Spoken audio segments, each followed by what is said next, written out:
आप सभी का बहुत बहुत स्वागत है। मैं हूं शावेज और आप देख रहे हैं जेड न्यूज। रामपुर के 5 विधायक, किसका कद कितना, किसके काम की चर्चा और किन मुद्दों पर सवाल। रामपुर की राजनीति हमेशा से प्रदेश की सियासत में खास जगह रखती रही है। जिले के 5 विधानसभा सीटों पर रामपुर, स्वार, चमरौआ, बिलासपुर और मिलक में मौजूद विधायक अलग अलग राजनीतिक समीकरणों के सामने रखते हैं। ऐसे में सवाल सिर्फ ये नहीं कि कौन विधायक किस पार्टी का है, बल्कि ये भी है कि किस जनता के बीच किसकी पकड़ मजबूत है, किसके काम दिखाई देते हैं और किन मुद्दों पर विपक्ष या जनता सवाल उठाती है। सबसे पहले बात करते हैं रामपुर शहर विधायक आकाश सक्सेना की, जो इस समय भाजपा से विधायक हैं। 2022 के विधानसभा चुनाव में रामपुर शहर सीट जीती और आजम खां के लंबे राजनीतिक प्रभाव वाले क्षेत्र में भाजपा के लिए ऐतिहासिक जीत दर्ज की है। वे रामपुर शहर भाजपा में मौजूदा विधायक हैं। आकाश सक्सेना की सबसे बड़ी राजनीति ताकत उनका संगठन और भाजपा सरकार के साथ सीधे तालमेल माना जाता है। स्थानीय स्तर पर राजनीतिक स्तर पर शिकायतों के त्वरित कार्रवाई करने और विकास कार्यों के आगे बढ़ने के उदाहरण भी सामने आए हैं। एक मामले में उनके पास आई शिकायत के बाद खेल मैदान की लाइटें ठीक कराने की कार्रवाई की गई थी।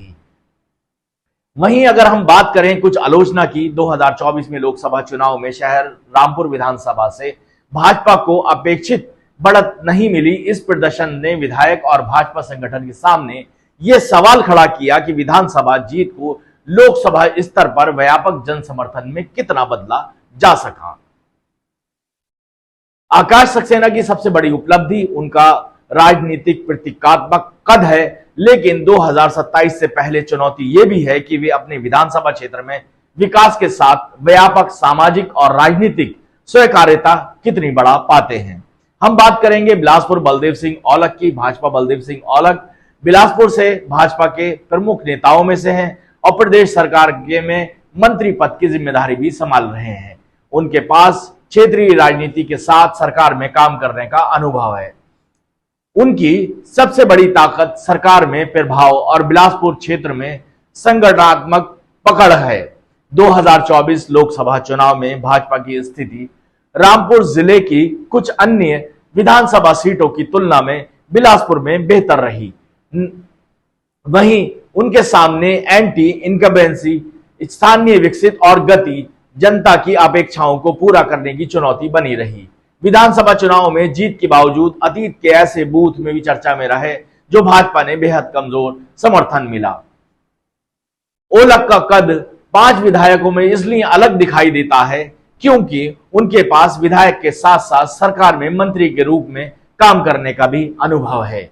वहीं अगर हम मिलक की बात करें, वहां पर राजबाला भाजपा की विधानसभा सीट से अनुसूचित जाति से के लिए जो आरक्षित थी, उससे राजबाला यहां पर विधायक हैं। रामपुर की 5 सीटों में मिलक भाजपा के मजबूत क्षेत्रों में गिनी जाती है। 2024 में लोकसभा चुनाव में भाजपा ने मिलक विधानसभा क्षेत्र में अपनी स्थिति बचाए रखी। इससे राजबाला सिंह और क्षेत्रीय संगठन और भाजपा के परंपरागत समर्थन आधार की मजबूती का संकेत मिला।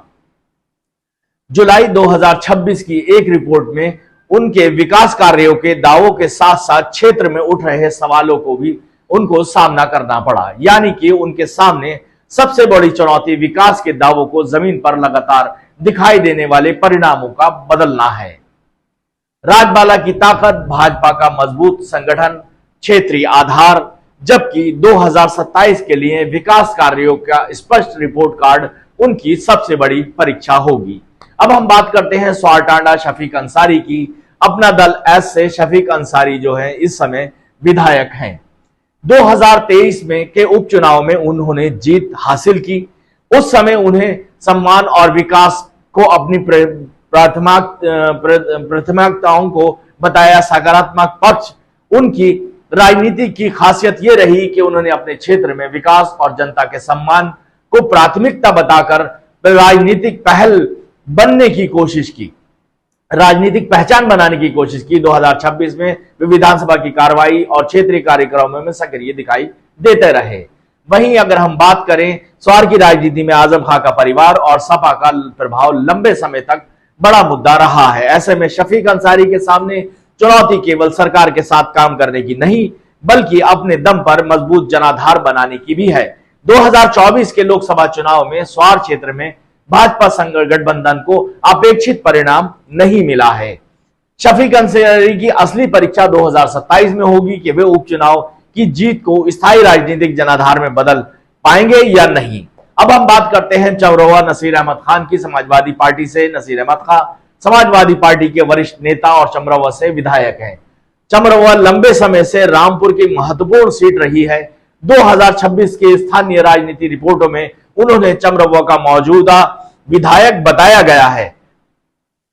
सपा के लिए उनकी सबसे बड़ी ताकत पार्टी का पारंपरिक समर्थन, आधार और क्षेत्र में संगठनात्मक पहचान है। 2024 लोकसभा चुनाव में चमरवा विधानसभा क्षेत्र में सपा प्रत्याशी को बड़ी बढ़त मिली थी। उनके सामने सबसे बड़ी समस्या चुनौती बढ़ती उम्र के साथ साथ सक्रिय राजनीति नेतृत्व को बनाए रखना है और क्षेत्र की नई पीढ़ी की अपेक्षाओं के अनुरूप विकास का एजेंडा सामने रखना है। 2026 की रिपोर्टों में आगामी चुनावों को देखते हुए चमरवा में नए दावेदारों की चर्चा शुरू होने का उल्लेख है। वहीं नसीर अहमद खान की अगर ताकत और सपा के आधार और उनका राजनीतिक अनुभव की बात करें, जबकि 2027 में पार्टी के भीतर टिकट, नेतृत्व और समीकरण महत्वपूर्ण रहेंगे।